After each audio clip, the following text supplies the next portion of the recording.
स्त्रियांचं लैंगिक सुख आणि पुरुषांचं लैंगिक सुख याच्यामध्ये फार तफावत आहे आणि त्यावर अजून कुठेही तितका प्रकाश पडलेला दिसत नाही.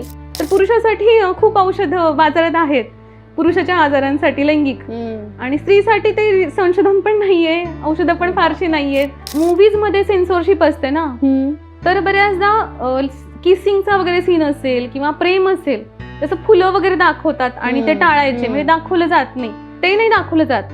पण रेपचा सीन मात्र असं छान रंगवून दाखवला जातो. म्हणजे डॉक्टरच्या सोयीसाठी 3-4 स्त्रियांची एका ठिकाणी डिलिव्हरी, म्हणजे एक असं मोठी रूम असते ज्याला लेबर रूम शब्द आहे, आणि ऍट अ टाइम डिलिव्हरी चालू असते. मग असं पण होतं की हिचा नवरा दुसऱ्या स्त्रीचं शरीर पाहिल असं, म्हणजे just because of lack of privacy मग ते कारण दिलं जातं की नाही दुसऱ्या स्त्री आपण आतमध्ये आहे तर पुरुष माणसं नको, लेडीज चालतील. पण मग याच्यातून असं होतं की तो नवरा कनेक्ट होत नाही त्या बाईसोबत, आणि मग मला तर वाटतं फादरहुड मध्ये तर हे महत्वाचं ना की तो नवरा जर त्या प्रोसेसमध्ये सामील झाला तर तो चांगला बाप बनू शकेल. की पुरुषांनी ते मर्दपणाचं जे ओझं आहे की आम्ही मर्द, आम्ही स्ट्रॉंग आणि आम्ही रडणार नाही, आम्ही सगळ्या जबाबदारी उचलू. तर स्त्रीवाद सांगतो तुम्ही जरा खांद्यावरचं ओझं बाजूला ठेवा, तुम्ही पण माणूस म्हणून रडू शकता, भावना व्यक्त करू शकता. म्हणजे मी जेव्हा लेडी बॉस असते एखाद्या हॉस्पिटलमध्ये, हाताखालच्या पुरुषांचे वेगळे अनुभव येतात. काय रिॲक्शन असते त्यावेळेला? त्यांना ऐकायचं नसतं बिलकुलच. माझा स्किल किंवा मी डॉक्टर म्हणून माझं ज्ञान त्यांना महत्वाचं नाही वाटत, त्यांचा सगळा फोकस जेंडरवर असतो. की स्त्रीवादी लिखाण करणाऱ्या म्हणजे स्त्री लेखिका तशा तितक्या पुढे आलेल्या दिसत नाहीत. स्त्रिया लिहितात, मग हे सगळं कंडिशनिंग तोडून ज्या स्त्रिया लिहितात, म्हणजे गौरी देशपांडे असतील, कविता महाजन असतील, तर त्या जेव्हा जिवंत, आता आपण खूप कौतुक करतो गौरी देशपांडे, कविता महाजन यांचं, पण त्या जेव्हा जिवंत होत्या, त्या जेव्हा लिहित होत्या, तेव्हा त्यांना खूप वेगवेगळ्या प्रकारे विरोध केला गेला, मानसिक त्रास दिला गेला. पण ना मराठी साहित्यातली मेलगेज अजून नाही समजत आहे. म्हणजे साहित्यिक पण ते ऍक्सेप्ट करत नाहीत, स्वीकारत नाहीये, आणि मग साहित्यिकच जर बोलत नाहीयेत किंवा समीक्षक पण ते समजून घेत नाहीयेत की मेलगेज साहित्यातली काय, ते वाचकांपर्यंत पण पोहोचणं अवघड आहे ना. मातृत्व जर त्या स्त्रीला मिळत नसेल किंवा तिला बाळ होत नसेल तर तिचं स्त्रीत्व पूर्ण होऊ शकत नाही. हे खूप सोयीस्कररित्या आपल्याकडे रुजू झालेलं आहे. तर त्याचे काय अनुभव आहेत? आता माझं 39 वर्षे वय आणि I am so happy in my life. म्हणजे मला आता 35 नंतर मला खूप स्वातंत्र्य मिळाल्यासारखं फील होतं. म्हणजे एक तर तुम्हाला खूप अक्कल आलेली असते, तुम्ही आयुष्यातले इतके चढ उतार पार केलेले असतात की तुम्हाला कळून गेलेलं असतं की व्हॉट इज द लाईफ, कसं आयुष्य जगायचंय. प्लस तुम्ही खूप स्वावलंबी झालेले असता, कंडिशनिंग तुम्ही ब्रेक केलेलं असतं समाजाचं, आणि तुम्हाला कॉन्फिडन्स आलेला असतो, शरीराच्या तुम्ही प्रेमात पडलेले असता. तर मला ही फेज खूप भारी वाटते. म्हणजे आता असं कुठेतरी आयुष्य जगायला सुरू केलं असं वाटतं, म्हणजे इतकी पॉवरफुल फेज वाटते, हे वय वाटतं. फिमेल जेनायटल म्युटिलेशन, तर ते नेमकं काय आहे आणि त्याचं वास्तव काय आहे? फिमेल जेनायटल म्युटिलेशन किंवा हिंदीमध्ये खतना पण म्हणतात त्याला. म्हणजे शब्दशः अर्थ म्हटलं तर स्त्रीची जी बाह्य जननेंद्रिय आहेत ती कापून टाकणं. आणखीन एक प्रश्न असा होता की म्हणजे स्त्रीची मासिक पाळी जोपर्यंत सुरू असते मेनोपॉज पर्यंत, तोपर्यंत तिला हृदयविकाराचा झटका किंवा धोका जो आहे तो कमी असतो. तर हे कितपत खरं आहे? की बऱ्याचदा म्हटलं जातं की बाईचं मन कळत नाही, कॉम्प्लिकेटेड असतात. माझं सोपं उत्तर आहे, तिला बोलू द्या, तोंड उघडून विचारा तिला की बाई तुझ्या मनात काय आहे, सांगेल. तुमच्या नजरेतला पुरुष नेमका कसा आहे, म्हणजे तो आम्हाला जाणून घ्यायला आवडेल. नमस्कार, सेन्सिबल टॉक्समध्ये मी अमृता बने तुम्हा सगळ्यांचं मनापासून स्वागत करते. मी मज हरपून बसले ग, आज पहाटे श्रीकृष्णाने मज लुटले ग. हे स्त्रीच्या प्रणयाचं, शृंगाराचं, एकूणच स्त्री सौख्याचं केलेलं वर्णन एकीकडे जे अत्यंत सुंदर आहे, मोहक आहे, आणि समाजाने स्त्रीच्या लैंगिक सुखाचा किंवा तिच्या शृंगाराचा त्यांच्या पद्धतीने लावलेला अर्थ एकीकडे. म्हणजे पुरुष सत्ताक चष्म्यातून ज्या वेळेला स्त्रीची मासिक पाळी, स्त्रीचं आरोग्य, स्त्रीचं लैंगिक आरोग्य या विषयाकडे बघितलं जातं, त्यावेळेला बरेचसे गैरसमज आपल्याला दिसून येतात, खूप मिथ्स कानावर येतात. आणि मग अशा वेळी या अशा संवेदनशील विषयावर बोलण्यासाठी मला असं वाटतं तज्ज्ञ व्यक्तींची गरज आपल्याला भासते. आणि म्हणूनच या विषयावर आज आम्ही गप्पा मारलेल्या आहेत सेन्सिबल टॉक्समध्ये डॉक्टर ऐश्वर्या रेवडकर मॅम यांच्याशी. डॉक्टर ऐश्वर्या रेवडकर मॅम या मुळातच स्त्रीरोग तज्ज्ञ आहेत, लेखिका आहेत, लैंगिक आरोग्य आणि मानसिक आरोग्य यावर त्यांचा विशेष अभ्यास आहे, आणि सगळ्यात महत्त्वाचं म्हणजे त्या प्रखर स्त्रीवादी आहेत. याशिवाय त्यांची 3 पुस्तकं जी आहेत ती प्रकाशित झालेली आहेत, ज्यामध्ये पहिलं पुस्तक बिजापूर डायरीज, दुसरं पुस्तक जे खूप गाजतंय विहिरीची मुलगी आणि पाळीचं पॉलिटिक्स. तर या संदर्भात सुद्धा आम्ही त्यांच्याशी खूप गप्पा मारल्या.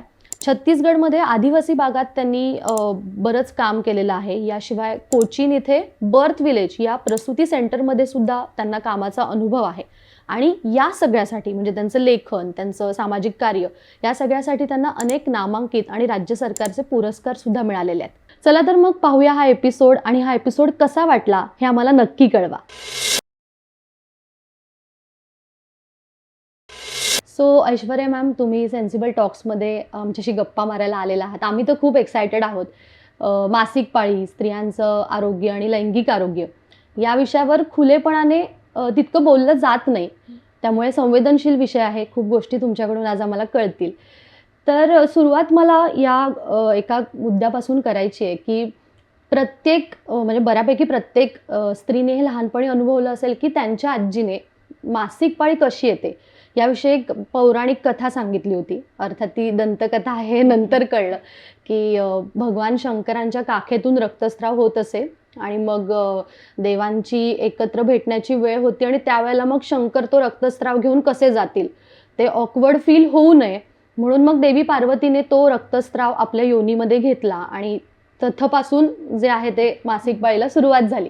तर हे तेव्हा लहानपणी ऐकलं होतं आणि माझ्या बऱ्याच मैत्रिणींशी, स्त्रियांशी मी डिस्कस केल्यानंतर कळलं की अरे बऱ्यापैकी स्त्रियांना ही गोष्ट सांगितली गेली आहे घरी. तर तेव्हा खूप कुतूहल होतं, हे कसं झालं असेल, काय असेल, आणि मग खूप शंका, मग पाळी आल्यानंतर ते आत्तापर्यंतचे असे खूप सारे प्रश्न आहेत. तर ही गोष्ट ऐकल्यानंतर ह्या गोष्टीमधलं एकूणच थोडंसं कोडं सारख्या वाटणाऱ्या गोष्टी, ते आज तुम्ही जे काही तुमचं काम आहे समाजातलं, तर ही नेमकी मानसिकता काय आहे, काय सांगाल? मी पहिल्यांदाच ऐकली ही गोष्ट आणि 2-3 मुद्दे मला जाणवले. म्हणजे पहिलं तर आपण ज्ञान देत नाहीये ऍक्च्युली मासिक पाळी काय येते, कशी येते. आपण पहिलं तर ज्ञान बंद केलं आणि आपण एक दंतकथा सांगून ते सांगायचा प्रयत्न केला. दुसरी गोष्ट की ते शंकराला काखेतून रक्त येते आणि त्याला जायचंय सभेला आणि त्याला लाज वाटली, त्या रक्ताची लाज वाटली आणि मग ते पार्वतीने घेतलं. म्हणजे मग अशा आपण बोलताना पण तू म्हटली की जशा स्त्रिया सोशिक असतात आणि ते सगळं कुटुंबाचं दुःख वाहतात, तर तसं पण एक केलं की ते पार्वतीने घेतलं त्याच्याकडून आणि मी तो भार वाहते. आणि आणखीन शेम पण आला ना, म्हणजे जी लाज लज्जा आहे, आपण पाळीचा विटाळ ज्याला म्हणतो की शारीरिक विटाळ, तर ते पण झालं की ते काहीतरी घाणेरडं आहे, त्यामुळे तो शंकर दाखवू शकत नाही इतर देवांना. आणि मग त्याने ते लपवण्यासाठी पार्वतीकडे दिलं की बाबा हे नाही मी जाऊ शकत पब्लिक स्पेस मध्ये, नाही जाऊ शकत. म्हणजे इनडायरेक्टली तो विटाळाचा मेसेज पण त्या लहान मुलीला दिला गेला. आणखीन एक इंटरेस्टिंग गोष्ट मला ही कथा ऐकून जाणवली की ते सृजनशीलचं रक्त आहे ना, म्हणजे ते ऍक्च्युली स्त्रीचा हक्क आहे की जे गर्भपिशवी आहे, जे सृजनशील आहे. आणि ऍक्च्युली आपल्या सगळ्यांचा जन्म त्या गर्भपिशवीतून झालाय, दुनियाच त्याच्यातून घडते, प्रजनन जे कार्य आहे. आणि ते सृजनशीलतेशी लिंक केलेले जे रक्त आहे, तर आपण ते लिंक तोडली आणि आपण जो शंकर पुरुष आहे त्या पुरुषाला ते रक्त दिलं आणि मग तिकडून पार्वतीकडे आलं. म्हणजे ते एक सुंदर गोष्ट आपण तोडूनच टाकली, जे कनेक्शन आहे सृजनशीलतेकडं. तर असे खूप सारे प्रॉब्लेम मला या कथेत जाणवत आहेत. आणि अर्थात आपल्याकडे पुरुषसत्ताक मानसिकता आहे. म्हणजे मी माझ्या पाळीचं पॉलिटिक्स पुस्तकात पण उल्लेख केलाय की स्त्री सृजनशील आहे ना आणि स्त्री जन्म देते सगळ्यांना, परंतु आपल्या ज्या पौराणिक कथा आहे त्याच्यामध्ये ब्रह्मदेव हा जनक मानला जातो. तर मला मी लिहिलं हे पुस्तकात की त्याला तर गर्भाशय नाहीये त्याला आणि त्याला मासिक पाळी नाहीये, मग कसं काय तो जन्म देईल, मग कसं काय आपण त्याला सृष्टीचा जनक म्हणू शकतो. तर या सगळ्यातून हेच की पुरुषसत्ताक मानसिकता आणि मग स्त्रीच्या शरीराची ते विटाळ आणि लज्जा, शरम, त्या सगळ्या संकल्पना जोडणं, अशी सुरुवात होते आणि ती समाजात पण रुजते हळूहळू. बरोबर. तुम्हाला म्हणजे स्त्रीरोग तज्ज्ञ म्हणून आणि म्हणजे मानसिक आरोग्य याच्यावर पण तुमचा अभ्यास आहे, लैंगिक आरोग्य याच्यावरचा विशेष अभ्यास आहे. तुम्ही आता जो म्हणालात की तो डिस्कनेक्ट जाणवतो कुठेतरी, म्हणजे स्त्री पुरुषांमध्ये एक तो डिस्कनेक्ट. तर तुम्ही आता खूप साऱ्या सर्जरीज करता, म्हणजे लेबर रूम मधलं जे वातावरण असतं ते याला थोडंसं या गोष्टींना कुठेतरी पूरक आहे असं वाटतं का? म्हणजे ह्याच्यामुळे लेबर रूम मध्ये फक्त स्त्री कळा देते आणि बाळाला जन्म देते आणि पुरुष बाहेर आहे, तर हे चित्र आता बदलताना दिसतंय की नाही? ऍक्च्युली ना कसं असतं, म्हणजे शेवटी जे लेबर रूम आहे तिथे काम करणारे डॉक्टर्स असतील, नर्सेस असतील किंवा कुटुंब असेल स्त्रीचं, तर शेवटी समाज जसा आहे तर तेच ते प्रतिबिंब असतं. त्यामुळे समाज जसा आहे तेच डॉक्टर्स पण तसे वागणार, त्याच मानसिकतेने नर्सेस पण काम करणार. तीच मानसिकता कुटुंबाची राहते. मी सरकारीमध्ये काम केलं आणि मी प्रायव्हेटमध्ये पण काम केलंय. तर 99% ठिकाणी असंच दिसतं की बऱ्याचदा ते सासू किंवा आई म्हणजे लेडीज असाव्या, लेडीज सोबत ही अजूनही आपल्याकडे मानसिकता आहे. आणि अनेक ठिकाणी तर इव्हन प्रायव्हेट हॉस्पिटलमध्ये पण प्रायव्हसी नसते. म्हणजे डॉक्टरच्या सोयीसाठी 3-4 स्त्रियांची एका ठिकाणी डिलिव्हरी, म्हणजे एक असं मोठी रूम असते ज्याला लेबर रूम शब्द आहे, आणि ॲट अ टाइम डिलिव्हरी चालू असते. मग असं पण होतं की हिचा नवरा दुसऱ्या स्त्रीचं शरीर पाहिल असं, म्हणजे just because of lack of privacy मग ते कारण दिलं जातं की नाही दुसऱ्या स्त्रिया पण आतपणे आहे तर पुरुष माणसं नको, लेडीज चालतील. पण मग याच्यातून असं होतं की तो नवरा कनेक्ट होत नाही त्या बाईसोबत. आणि मग मला तर वाटतं फादरहुडमध्ये तर हे महत्वाचं ना की तो नवरा जर त्या प्रोसेसमध्ये सामील झाला तर तो चांगला बाप बनू शकेल. पण आपण मग डॉक्टरांच्या सोयीसाठी आणि त्या सगळ्यासाठी मग आपण ते सगळं असं एकत्र करतो आणि तिथे खूप पॉवर डायनेमिक्स पाहायला मिळतं लेबर रूममध्ये. म्हणजे ऍक्च्युली स्त्री खूप व्हल्नरेबल असते अशा क्षणी. तिला कळा येत असतात, भीती असते की आपली प्रसूती कशी होईल, आणि अशा व्हल्नरेबल क्षणी तिला बऱ्याचदा खूप वाईट वागणूक दिली जाते, आरडाओरडा केला जातो तिच्या अंगावर. म्हणजे खूप म्हणजे हे सामान्य चित्र आहे की ती जेव्हा ओरडत असते, कळा येतात, ते दुखतं ना, म्हणजे प्रचंड. तिला ओरडणार कोणी माणूस ओरडेल, अक्षरशः तिच्या अंगावर ओरडलं जातं की बाई गप्प बस, अशा भाषेमध्ये प्रायव्हेटमध्ये पण हे बोललं जातं, नॉट ओन्ली सरकारीमध्ये. तर हे चित्र मला फार वाईट वाटतं की हे बदललं पाहिजे कुठेतरी, आणि मला वाटतं समाजाने पण हे बदलायला प्रयत्न केला पाहिजे. बऱ्याचदा कुटुंब काहीच बोलत नाही, कारण डॉक्टर असा जर बोलतोय तर ते बरोबर वाटतं त्यांना, कारण शेवटी डॉक्टरकडे पॉवर असते हॉस्पिटलमध्ये. त्यांना वाटतं हा डॉक्टर म्हणतात म्हणजे हीच उगीच ओरडते आहे. बरोबर. आणि स्त्रियांवर ऑलरेडी तसे आरोप पण केले जातात की जास्त इमोशनल असतात, कमी दुखतंय पण मुद्दाम जास्त रडतात वगैरे. तर हे खूप जुने गैरसमज आहेत आणि जे स्त्रीशी लिंक केलेले आहेत, तर ते सगळं चित्र लेबर रूममध्ये उमटतं. आणि ऍक्च्युली आम्हाला आजकाल शिकवलं जातं की प्रसूती करताना स्त्रीला सन्मानाने वागवा. म्हणजे डिग्निटी हा शब्द वापरला जातो की तुम्ही डिग्निटीने ट्रीट करा. आता हे जर डॉक्टरांना शिकवावं लागतंय म्हणजे चित्र काय असेल याची आपण कल्पना करू शकतो. तर हे समाज बदलला तर ते चित्र पण बदलायला मदत होईल. करेक्ट आहे. खूप महत्वाचा मुद्दा आहे की सृजनशीलतेची जनक आहे खरं तर ती. पण म्हणजे आता तुम्ही जो एक मुद्दा मांडलात की स्त्री सोबत स्त्री असायला हवी जेणेकरून तिला कम्फर्ट मिळेल. पण म्हणजे आता तुम्ही स्वतः स्त्रीवादी आहात, तुमच्या लेखनातून तर दिसतंच आणि तुमचं कामही त्या पद्धतीचं आहे. तर मला फक्त एक विचारायचं आहे की हा जो मुद्दा आहे ना की स्त्री सोबत स्त्री असूनही तिला जाणलं जात नाही, मग स्त्रीवाद जर इतका आहे तर कुठेतरी स्त्रियांना समजून घेण्यासाठी कमी पडतात का?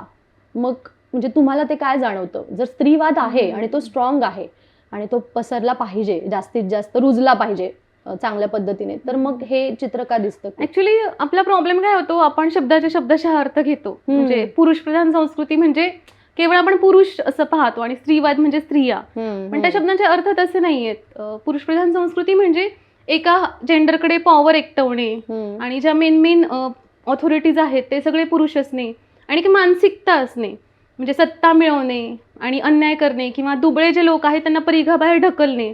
तर ह्या सगळ्याला एक मिळून जे काही व्यवस्था घडते त्याला पुरुषसत्ताक व्यवस्था म्हणतात. बरोबर. आणि स्त्रीवाद अर्थात ह्या व्यवस्थेला विरोध करतो. तर स्त्रीवाद म्हणजे फक्त स्त्रियांनी एकत्र यायचं आणि स्त्रिया पुढे जायचं असं नाहीये.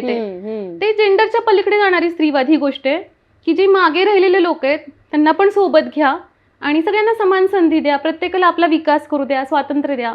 तर स्त्रीवादाचा अर्थ खूपच मोठा आहे. पण आपण खूपच म्हणजे आजकाल मी पाहते, मी जेव्हा सोशल मीडियावर लिहिते किंवा पुस्तकात पण लिहिते तेव्हा लोक त्याच्यामध्ये स्त्री आणि पुरुषातच अडकतात. म्हणजे माझ्यावर तर खूप आरोप होतात की ही स्त्रीवादी आहे, म्हणजे हिला पुरुषांशी भांडायला आवडतं आणि पुरुषांच्या विरोधात लिहिणे म्हणजे स्त्रीवादी असणे.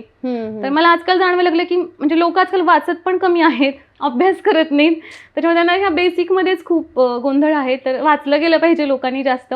बरोबर. आणि जे तू म्हणालीस की स्त्रियांना जाणत नाही, आणि हे मी मान्य करते की बऱ्याच ठिकाणी आपण पाहतो स्पर्धा खूप असते. तर ऍक्च्युली असं झालं की स्पेस इतकी कमी आहे, म्हणजे खूप साऱ्या ज्या जागा आहेत, ज्या मुख्य जागा आहेत त्या सगळ्या पुरुषांकडे एकटवलेल्या आहेत. पुरुष पण कुठले तर हायर कास्ट क्लास, म्हणजे आपल्याला हे इंटरसेक्शनलिटी घेऊन पाहावी लागेल. कास्ट, क्लास, जेंडर आणि रिलिजन, सेक्शुअलिटी ही सगळी इंटरसेक्शनलिटी घेऊन ह्या सगळ्याकडे पाहिलं गेलं पाहिजे.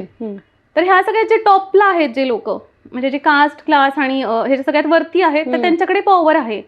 आणि जेव्हा स्त्रिया इथे जातात तेव्हा एक तर त्यांना जागाच कमी आहे आणि त्या कमी जागेसाठी खूप साऱ्या स्त्रिया समर्थ आहेत. कारण स्त्रिया शिकत आहेत, आता इंडिपेंडंट होत आहेत, तर एक तर तिथे पोहोचायला त्यांना फार लढा द्यावा लागतो. त्या जागेवर पोहोचल्यावर पण ते स्थान टिकवून ठेवायला खूप मोठा संघर्ष असतो स्त्रियांचा. तर मी अनेकांदा म्हणते की यार तुम्ही जर दाबून कोपऱ्यात काही लोकांना बसवलं तर ऑब्व्हियसली त्यांच्या एकमेकांना धक्के लागणार आहेत. म्हणजे लोकलमध्ये आपण पाहतो खूप सारे जर कोंबले गेले धक्के लागणार यार.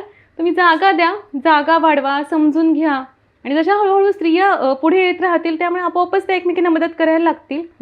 त्यामुळे हे खूपच उथळपणे फार बोललं जातं आजकाल की स्त्रियाच घेत नाही, स्त्रियांना समजून घेत नाही. त्याच ऍक्च्युली मुद्द्यावर मी येत होते की तुमच्या नजरेतला पुरुष नेमका कसा आहे, म्हणजे तो आम्हाला जाणून घ्यायला आवडेल. माझ्या आयुष्यात आहेत तसे पुरुष. म्हणजे खूप लोकांचे गैरसमज आहेत की मी बोलत नाही पुरुषांशी वगैरे. माझ्या आयुष्यात खूप चांगले मित्र पुरुष आहेत. म्हणजे नात्यामध्ये म्हटल्यानंतर कदाचित असं चित्र दिसतं की पुरुषांबद्दल द्वेषच असतो. खरंच तसं असतं का? बिलकुलच नाही. पहिले तर बिलकुलच नाही गोष्ट की आम्ही फक्त म्हणतो की आम्हाला बोलू द्या, आम्हाला आवाज द्या, आम्हाला संधी द्या. आणि छान गोष्ट आहे की असे पुरुष आहेत आजूबाजूला.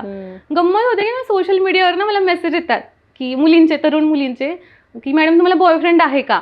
म्हटलं मी का विचारलं बाबा असं. तर तुम्ही स्त्रीवादी आहात आणि तुम्ही तर सिंगल, म्हणजे मी सिंगल आहे फेसबुकवर, आणि मग तुम्हाला मिळत नाहीये ना. आम्हाला पण स्त्रीवादी व्हायचंय पण आम्हाला भीती वाटते की आम्हाला कोणी मिळणार नाही. मला फार काळजी वाटते की जर म्हणजे किती म्हणजे भयंकर चित्र आहे ना. कारण पुरुषांकडे प्रिव्हिलेज आहे आणि त्याच्यामुळे त्यांना ते प्रिव्हिलेज सोडायचं नसतं. त्यामुळे ऑब्व्हियसली पुरुषांच्या एक म्हणजे काहीतरी अपेक्षा असतात की स्त्रीनी कसं शालीन असायला पाहिजे, मर्यादेत राहिलं पाहिजे, आवाज चढून. आणि खूपदा मी आजकाल तरुण मुलांचं पण ऐकते की कंट्रोलमध्ये राहिली पाहिजे मुलगी, डोक्यावर चढायला नको अशीच मुलगी. डॉमिनंट, एक पर्सनॅलिटी डॉमिनंट असते. तर त्याच्यामुळे मग मुली घाबरतात की आम्ही जर आमचे हक्क मागितले तर आम्हाला एकटं राहावं लागेल आयुष्यात. आणि तू जसा प्रश्न विचारला तसा पुरुष कसं हवाय तर मायाळू पुरुष पाहिजे यार.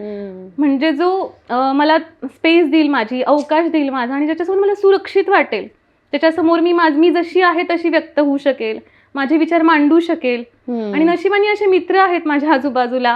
म्हणजे बऱ्याचदा मला रडू येतं, मी जेव्हा खूप थकते व्यवस्थेशी रडू येतं तेव्हा माझ्या मित्रांना फोन करते जे फ्री असतील, तासभर मी रडते आणि ते मला छान सांगतात मित्र की यार तुझ्या लिखाणामुळे आम्हाला कळते की स्त्री कशी असते आणि तुझ्या लिखाणामुळे आम्ही चांगले पुरुष होतोय, तर ऐश्वर्या लिहित राहा.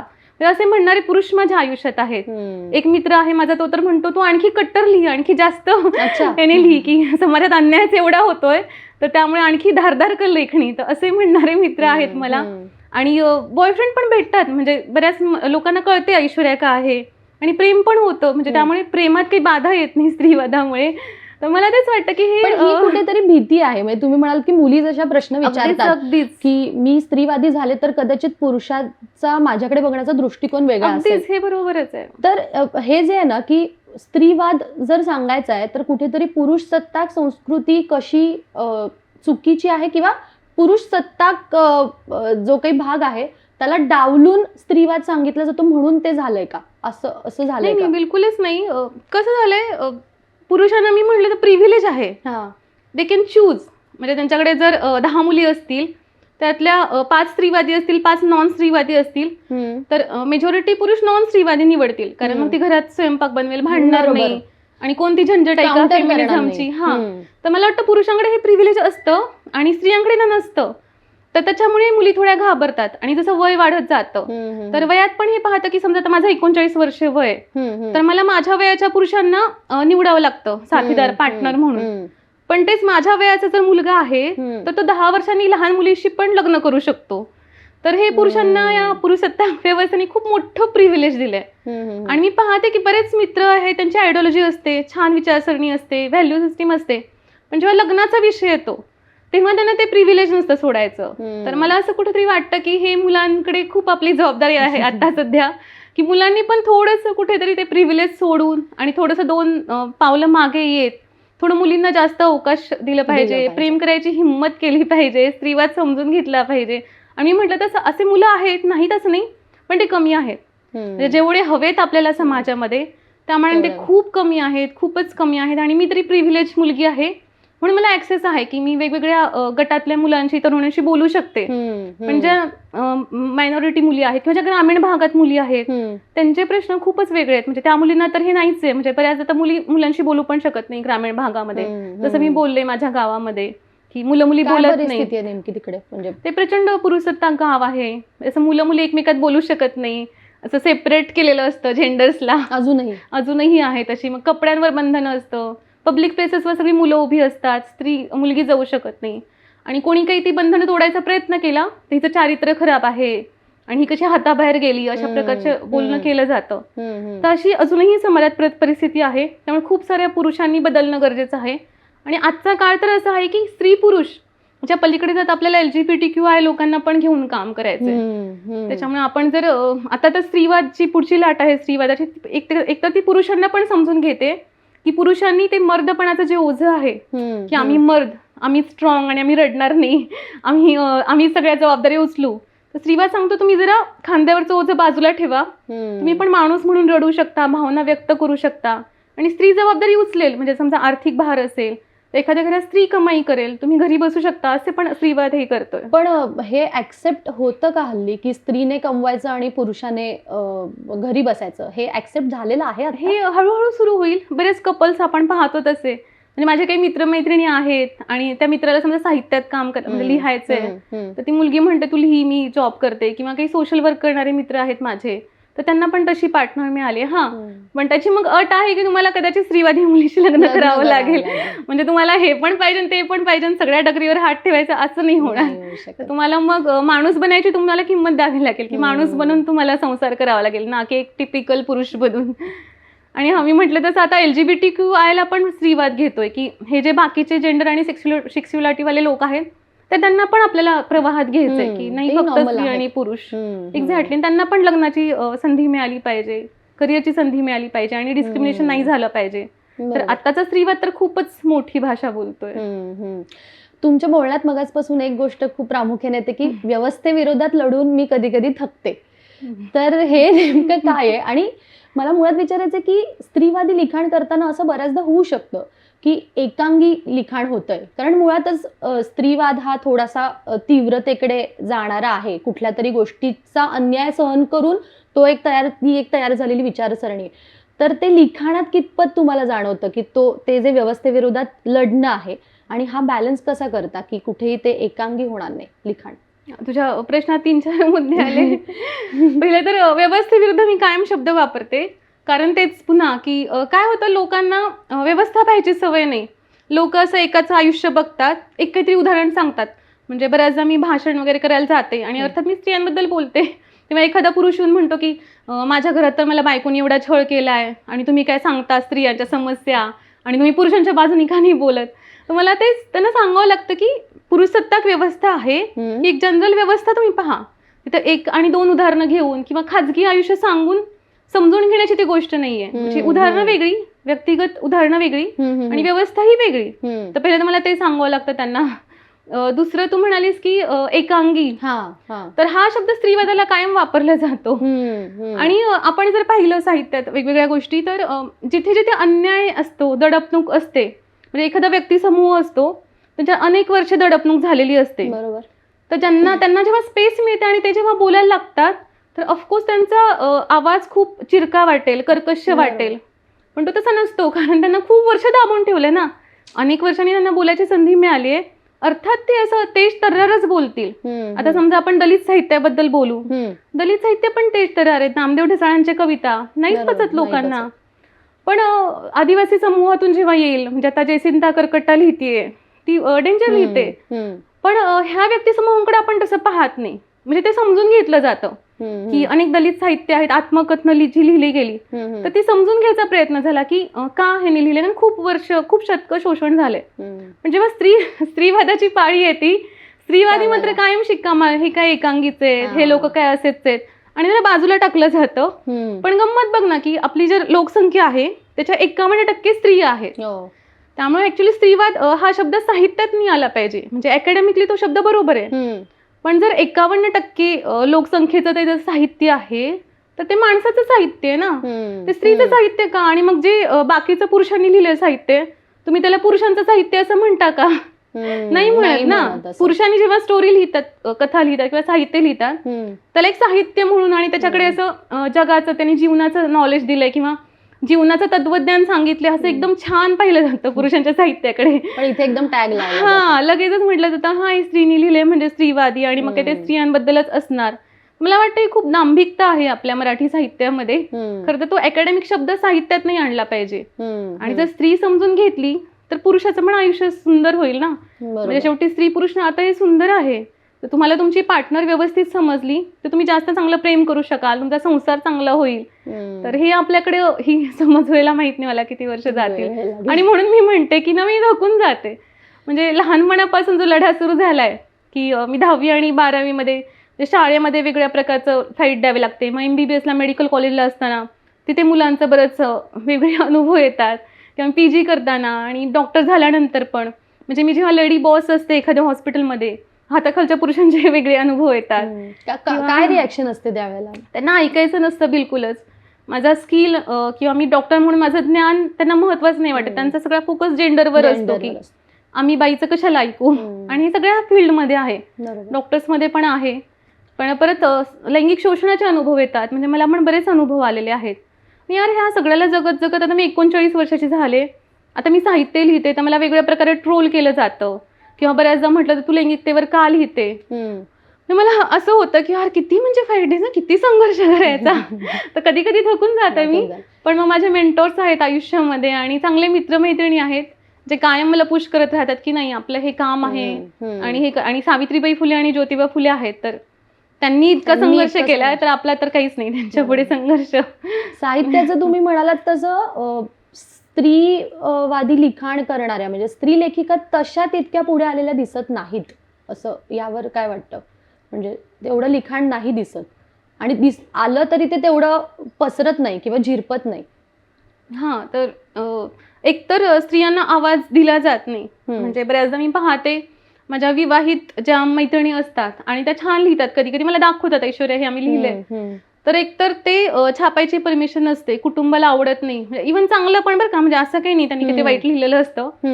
साधं छोट्या छोट्या छान गोष्टी ललित वगैरे लिहिलेलं असतं. तर सासू सासऱ्यांची परमिशन नसते, सुनेनी असलं की केलेलं आवडत नसतं, बऱ्याचदा नवऱ्याची परमिशन नसते. तर खूपदा हा आवाजच मारला जातो. पण कंडिशनिंग खूप असतं सोसायटीचं की स्त्री असणं, चांगली स्त्री असणं म्हणजे काय, नवऱ्यासमोर म्हणजे गप्प बसणं, ऑर्डर्स ऐकणं. तर एक प्रकारे कंडिशनिंग करून पण त्यांचा आवाज मारला जातो. आदर्शवाद म्हणजे खानदानी स्त्रीचा अर्थ काय, त्याची तोंडावर पदर असतो, जी उमरा ओलांडत नाही, दॅट इज द खानदानी स्त्री. आणि मग पूर्वीच्या काळ जनरेशन तर म्हणायची की ते बाई मेल्याशिवाय बाहेर पडत नाही उमऱ्याच्या.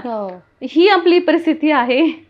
आणि दुसरी गोष्ट म्हणजे जेव्हा स्त्रिया लिहितात, मग हे सगळं कंडिशनिंग तोडून ज्या स्त्रिया लिहितात, म्हणजे गौरी देशपांडे असतील, कविता महाजन असतील, तर त्या जेव्हा जिवंत, आता आपण खूप कौतुक करतो गौरी देशपांडे, कविता महाजन यांचं, पण त्या जेव्हा जिवंत होत्या, त्या जेव्हा लिहित होत्या, तेव्हा त्यांना खूप वेगवेगळ्या प्रकारे विरोध केला गेला, मानसिक त्रास दिला गेला.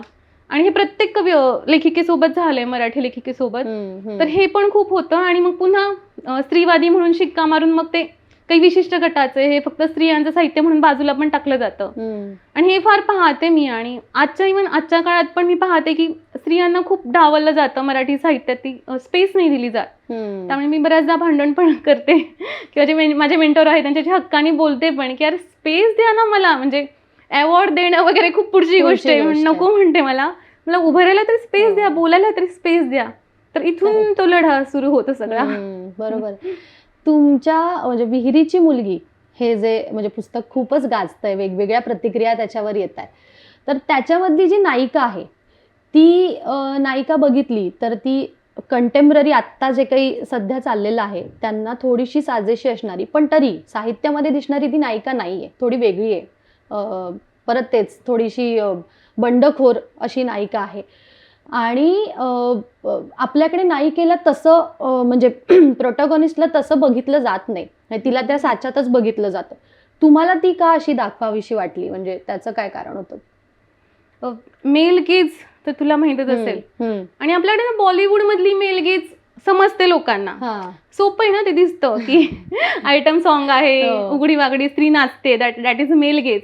पण ना मराठी साहित्यातली मेलगेज अजून नाही समजत आहे. म्हणजे साहित्यिक पण ते ऍक्सेप्ट करत नाहीयेत, स्वीकारत नाहीये.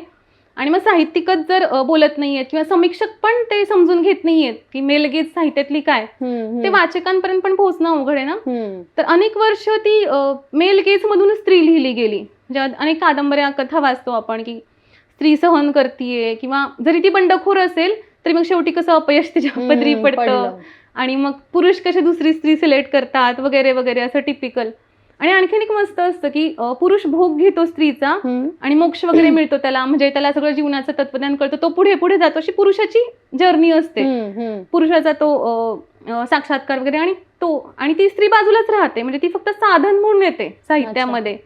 की पुरुष तिचा वापर म्हणजे तिच्या त्या पुरुषाच्या प्रवासातलं एक पात्र असं एक स्त्रीचं येतं. तर त्यामुळे असं जेव्हा पाहते आणि त्या मेलगेजचा मला प्रचंड राग यायला लागला. म्हणजे जसं मी वाचन सुरू केलं आणि माझी आई स्त्रीवादी होती, त्याच्यामुळे सगळ्यांची आशा बगे, कविता महाजन, सगळ्यांची पुस्तकं माझ्या घरी असायची. तर त्यामुळे माझं ती नजर डेव्हलप झाली. मला लक्षात यायला लागलं की पुरुषांच्या साहित्यातली स्त्री कशी आहे आणि ह्या ज्या माझ्या आवडत्या लेखिका लिहितात त्यांच्यातली स्त्री कशी आहे. तर कविता महाजन मॅडमचा माझ्यावर खूपच प्रभाव होता की त्यांचं जेव्हा मी वाचलं साहित्य तेव्हा मला ते कुठेतरी आपल्या जवळचं वाटलं. आणि तू बघ ना, आपल्या आजूबाजूला किती बंडखोर मुली असतात, भरपूर बंड करतात यार. सगळ्या तळागाळातल्या मुलींपासून श्रीमंत घराण्यातल्या सगळ्या बंड करतात, पण ते कुठेतरी बऱ्याचदा दाबलं जातं, त्यांना वाव दिला जात नाही, मग त्या कधी कधी हरून व्यवस्थेला शरण जातात. पण मला वाटतं त्या येत नाहीत साहित्यामध्ये, आणि मग ते काहीतरी काल्पनिक वाटतं. म्हणजे बऱ्याचदा नायिका वाचून राग येतो की यार हे असं काय लिहिलंय पात्र, असं पण होतं कधी कधी. आणि मी नंतर छत्तीसगडला पण गेले, तर आदिवासी भागात तर आदिवासी स्त्रिया तर खूपच समर्थ असतात. तर तेव्हा मग मी कुठेतरी ठरवलं की मी वास्तवाच्या जवळ जाणारी पात्र लिहील. मला असं कल्पना रंजन काही लिहायचं नाहीये, ग्लोरीफाय नाही करायचं, खोटं काही मला लिहायचं नाहीये. आणि मला वास्तवातल्या मुली आणि खूप मुली दिसतात आजूबाजूला. आता मी मुंबईत आले आहे ह्या पॉडकास्टसाठी, लोकल मधल्या मुली पाहिल्या, मस्त जगतात यार ते आयुष्य. तर मला माझी अशी इच्छा आहे मी जे काही लिहिल ते वास्तवाच्या जवळ जाणारं आणि लोकांना रिलेट होणारं असं लिहावं. तर त्याच्यामुळे खास ती नायिका अशी लिहिली आहे. वास्तवाचा विषय आहे तर म्हणजे तुमचा मुळातच अभ्यास त्यावरचा आहे की लैंगिक आरोग्य. तर म्हणजे क्षणिक सुखात न अडकता वास्तवात काय आहे किंवा वास्तवातलं नेमकं सुख काय आहे हे समजून घेणं खूप महत्त्वाचं आहे स्त्रियांनी विशेषतः. तर यामध्ये स्त्रियांचं लैंगिक सुख आणि पुरुषांचं लैंगिक सुख याच्यामध्ये फार तफावत आहे आणि त्यावर अजून कुठेही तितका प्रकाश पडलेला दिसत नाही. जरी प्रकाश पडला तरी पुन्हा तिथे अंधार केला जातो. याबद्दलचं वास्तव काय आहे नेमकं? हे तर फारच वाईट वास्तव आहे. म्हणजे आणि ऍटलिस्ट वेस्टर्न कंट्रीजमध्ये त्याबद्दल बोललं जातंय. जसा ऑर्गॅझम गॅप नावाचा रिसर्च झाला होता, तर त्याच्यामध्ये आलं होतं की म्हणजे मेजॉरिटी त्यांनी पर्सेंटेज कॅल्क्युलेट केले होते की ते 70% स्त्रियांना हेटेरोसेक्शुअल रिलेशनशिपमध्ये पुरुषांकडून ऑर्गॅझम मिळतच नाही, वजानल इंटरकोर्सने. तो ऑर्गॅझम गॅप नावाचा स्टडी खूप फेमस झाला तेव्हा पहिल्यांदा लोकांचे. म्हणजे कारण डाटा जेव्हा येतो, डाटा जेव्हा बोलतो तेव्हा मग लोक जागे होतात. तर ते जागे झाले की स्त्रियांना म्हणजे मिळतच नाहीये लैंगिक सुख. आणि भारतामध्ये तर इतकी वाईट परिस्थिती आहे की जेव्हा मी या गोष्टीबद्दल बोलायला जाते तर मला ऐकवलं जातं की हे काहीतरी फॉरेनचं फॅड आहे आणि आपल्या भारतात कसं छान आहे, संस्कृती आपली किती सुंदर आहे आणि कशाला असलं किती घाणेरडं बोलायचंय. माणूस मुळात वैश्विक आहे हेच कुठेतरी. एक्झॅक्टली, तू किती महत्वाची गोष्ट बोलली. म्हणजे हे साहित्यिकांना नाही कळत आपल्याकडे. आय एम रिअली हॅपी तू हे बोललीस की माणूस वैश्विक आहे.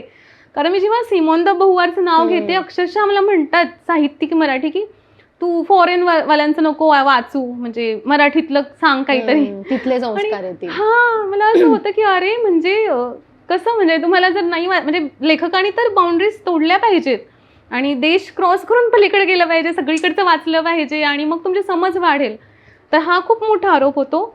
आणि दुसरं म्हणजे आपल्या समाजामध्ये हेच आहे की पुरुष हा भोगणारा असतो कायम, तो सुख लुटणारा, आणि स्त्री ही भोगली जाणारी. स्त्रीने समर्पण करायचं, तिने सगळं ऐकायचं पुरुषाचं. आणि जेव्हा किंवा एखादी स्त्री पार्टनर असते, ती जर नवऱ्याला काही बोलायला गेली की मला लैंगिक सुख कसं हवंय, तर लगेचच मग तुला काही अनुभव आहे का, मग तुझं कोणासोबत होतं का, म्हणजे अशा लैंगिक सुखाबद्दल बोलणाऱ्या स्त्रीचा संबंध ते चारित्र्याशी जोडला जातो.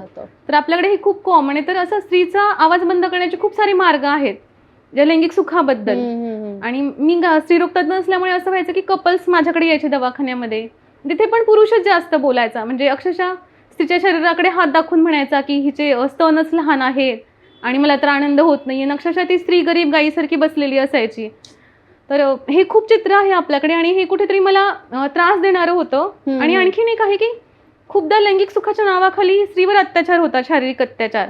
म्हणजे पुरुषांना ती भाषाच माहित नाहीये व्यक्त व्हायची आणि बऱ्याचदा ते हिंसेच्या मार्गाने पुरुष व्यक्त होतात आणि स्त्रीकडे सहन करण्यापलीकडे काहीच मार्ग नसतो. म्हणजे खूपदा शारीरिक त्रास घेऊन स्त्रिया येतात दवाखान्यात आणि जेव्हा मी बोलते तर तेव्हा ते कळतं की त्यांच्यावर लैंगिक अत्याचार होतोय आणि त्याच्यामुळे त्यांना वेगवेगळे आजार झालेत किंवा मानसिक आजार, शारीरिक आजार. तर हे खूप भयंकर चित्र आहे कुठेतरी की एक तर शोषण आलेलं आहे त्या लैंगिक म्हणजे लैंगिक संबंधामध्ये. आणि पुढची गोष्ट की समजा शोषण जरी नसेल तरी सुख मिळतंय का नाही स्त्रीला, ती पण आणखी वेगळी गोष्ट आहे. तर याच्याबद्दल खूप अवेअरनेस व्हायची गरज आहे. म्हणजे इव्हन डॉक्टरांमध्ये पण हा अवेअरनेस नाहीये. जसं मी सेक्सॉलॉजीचा कोर्स केला तेव्हा मी पाहिलं की पुरुषाला सेंटरला ठेवून आजूबाजूला परिघावरती स्त्री आणि बाकीचे जेंडर असतात की मुख्य पुरुष. आणि इव्हन औषधं पण आहेत ना ग, तर पुरुषासाठी खूप औषधं बाजारात आहेत पुरुषाच्या आजारांसाठी लैंगिक, आणि स्त्रीसाठी ते संशोधन पण नाहीये, औषधं पण फारशी नाहीयेत. तर ही मला खूपच त्रासदायक गोष्ट वाटते. तर त्यामुळे माझं सध्या एम आहे की एक लैंगिक आरोग्य तज्ज्ञ बनून समाजाबद्दल याच्याबद्दल जागरूकता करणे, स्त्रियांना त्यांच्या शरीराबद्दल शिकवणे आणि प्लस पुरुषांना पण शिकवावं लागणार आहे की जोडीदाराला हात कसा लावायचा, त्याला त्रास न होईल असं वर्तन कसं करायचं, कन्सेंट म्हणजे काय, तर हे फार शिकवणं गरजेचं आहे समाजामध्ये. आणि प्लस मग बाकीचे जेंडर, बाकीचे सेक्शुअलिटी त्यांना पण एक सन्मानपूर्वक जागा कशी द्यायची समाजामध्ये. तर हे खूप मोठं लैंगिक शिक्षण होण्याची गरज आहे आपल्या समाजामध्ये. हे जे लैंगिक शिक्षण आहे म्हणजे शाळेत 7वी पासून साधारणतः लैंगिक शिक्षण आणि मासिक पाळीबद्दल शिकवलं जातं, सांगितलं जातं. पण आणि आपल्याला खूप सहज सांगितलं जातं की आपला आनंद आपण शोधायचा, पण तो शोधल्यानंतर तो मिळवायचा कसा आणि त्याच्याबद्दल जर आवाज उठवायचा झाला तर ते ऐकलं जात नाही. ते खूप हे खरं तर खूप म्हणजे दुःखद गोष्ट आहे. पण म्हणजे एक असं चित्र की डायनिंग टेबलवर एक फॅमिली बसून या विषयावर मासिक पाळी, आरोग्य आणि लैंगिक सुख याच्याबद्दल डिस्कस करण्या इतपत हा खरंच महत्त्वाचा विषय आहे. कारण काय होतं, आपल्याकडे बऱ्याचदा झाकून ठेवलेलं असतं आणि ते सतत झाकण उघडण्याची इच्छा निर्माण होते आणि मग त्यातनं खूप गैरसमज निर्माण होतात. तर हे जे शिक्षण आहे ते मुळातच घरातून सुरू झालं पाहिजे का? चॅरिटी बिगिन्स ॲट होम आपण जसं म्हणतो तसं ही जी सुरुवात आहे ती बसून जिथे चर्चा होऊ शकते घरात, तर मग कुठेच लाज येण्यासारखी गोष्ट नाही किंवा चुकीचं काही घडण्यासारखी गोष्ट नाही. तर मग हे जे शिक्षण आहे ते घरात जर द्यायचं असेल तर पालकांना किंवा आत्ताच्या टीनेजर्सला काय सांगू इच्छिता तुम्ही? याच्यावर खरं ऍक्च्युली खूप स्टडीज झालेल्या आहेत. पहिली गोष्ट तर आपल्याकडे लैंगिक शिक्षणाच्या नावाखाली बऱ्याचदा मासिक पाळीबद्दल बोललं जातं. म्हणजे मला आपण बऱ्याचदा टॉक द्यायला बोलवतात, फक्त मासिक पाळी आणि स्वच्छता आणि पॅड लावायचं आणि तिथे पण मुलांना बाहेर पाठवतात. त्यामुळे आपल्याकडे तर ती अजून नाहीच डेव्हलप झाली कन्सेप्ट. पुण्यामध्ये प्रयास नावाचे एनजीओ आहे, तर तिथे काही माझे मित्रमैत्रिणी काम करतात.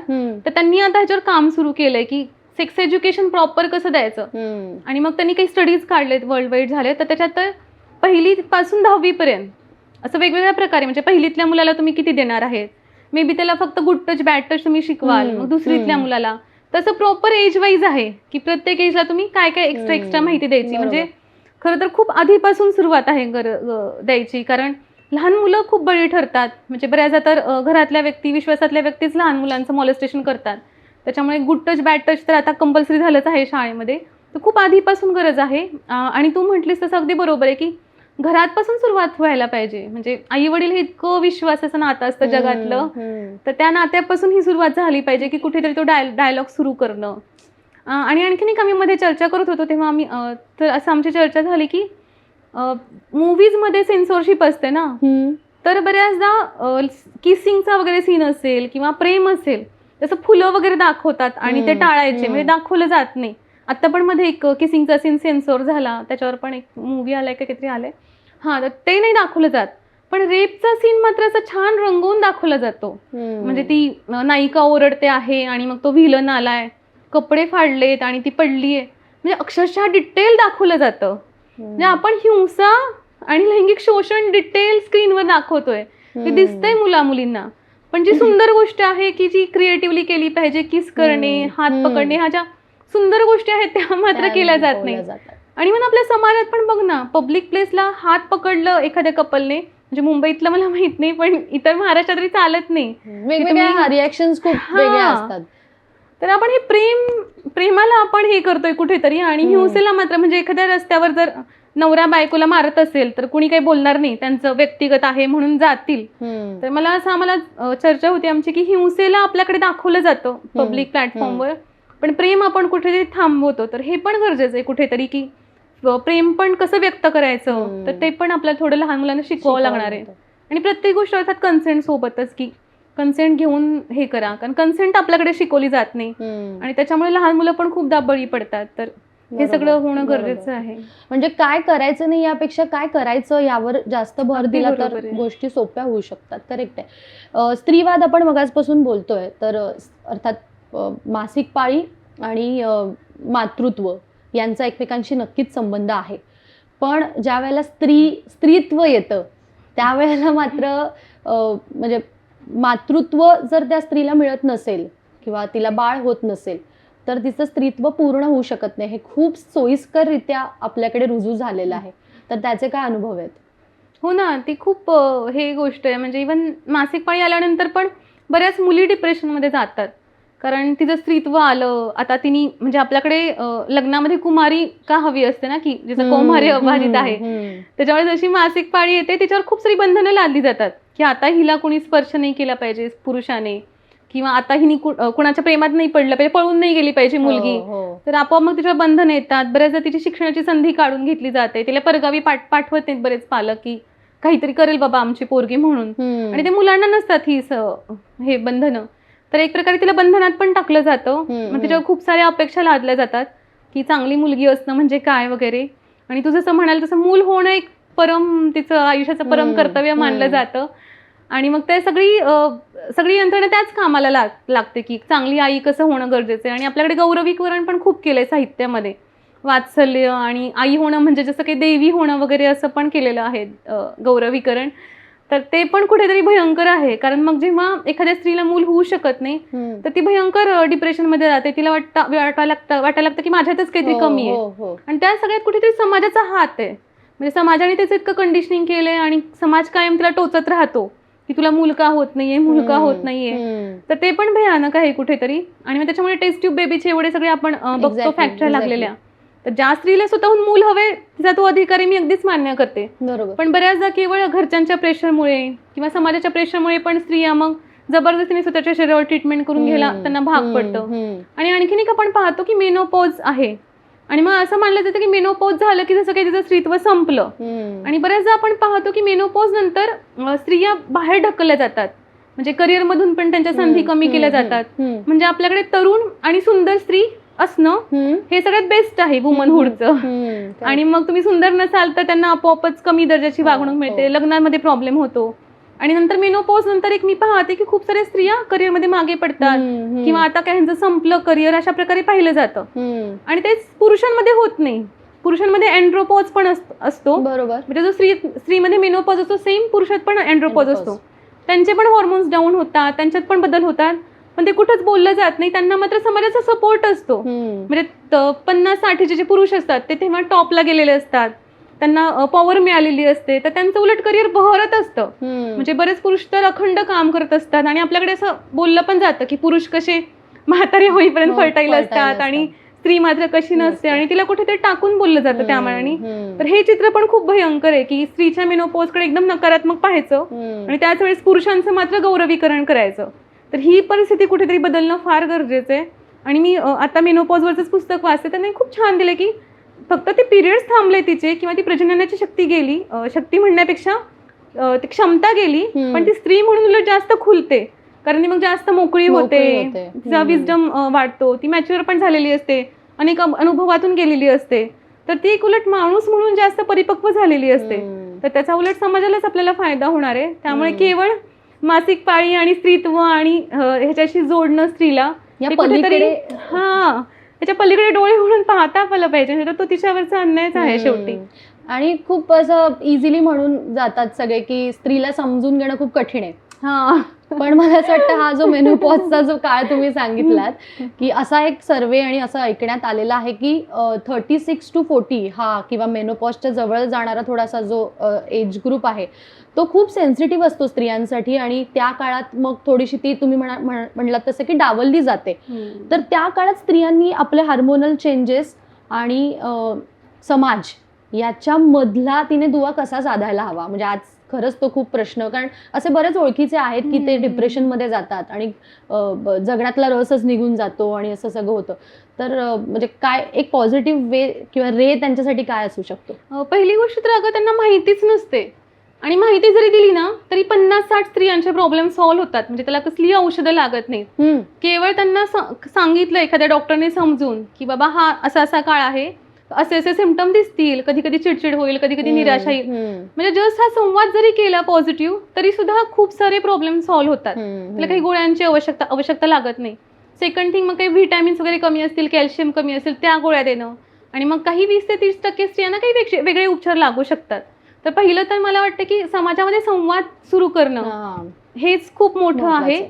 आणि दुसरं म्हणजे तेच समाजाने जे नकारात्मकता उभी केली आहे, बागुलबा उभा केलाय, तर त्याच्यामुळे खूप स्त्रियांना नैराश्य येतं. म्हणजे आता माझं 39 वर्षे वय आणि I am so happy in my life. म्हणजे मला आता 35 नंतर मला खूप स्वातंत्र्य मिळाल्यासारखं फील होतंय. म्हणजे एक तर तुम्हाला खूप अक्कल आलेली असते, तुम्ही आयुष्यातले इतके चढ उतार पार केलेले असतात की तुम्हाला कळून गेलेलं असतं की व्हॉट इज द लाईफ, कसं आयुष्य जगायचंय. प्लस तुम्ही खूप स्वावलंबी झालेले असता, कंडिशनिंग तुम्ही ब्रेक केलेलं असतं समाजाचं आणि तुम्हाला कॉन्फिडन्स आलेला असतो, शरीराच्या तुम्ही प्रेमात पडलेले असता. तर मला ही फेज खूप भारी वाटते. म्हणजे आत्ता असं कुठेतरी आयुष्य जगायला सुरू केलं असं वाटतं. म्हणजे की पॉवरफुल फेज वाटते, हे वय वाटतं. आणि तेच मी माझ्या नकारात्मक मैत्रिणी ज्या पाहते त्या मला म्हणतात, ऐश्वर्या एवढं ट्रॅव्हलिंग का करते, अगं आता तुझा मेनोपॉज येईल वगैरे. आणि मला असं होतं की यार तुमच्या डोक्यात का हे भरलंय, म्हणजे जरा ह्या मानसिकतेतून बाहेर पडा, इतकं सुंदर आहे आयुष्य.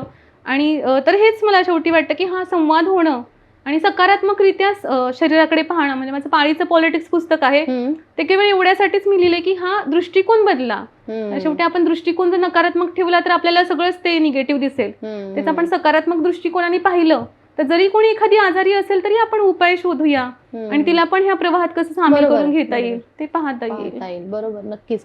याची सुरुवात कुठेतरी पुन्हा तिथेच आहे की पाळीमध्ये 4 दिवस बाजूला बसवायचं. खरं तर ते तिच्या आरोग्यासाठी आहे, पण ती नाजूक कशी आहे याच्यावर जास्त भर देऊन सगळ्या गोष्टी सुरू होतात. मग अशा आपण कौमार्य या विषयावर बोलत होतो.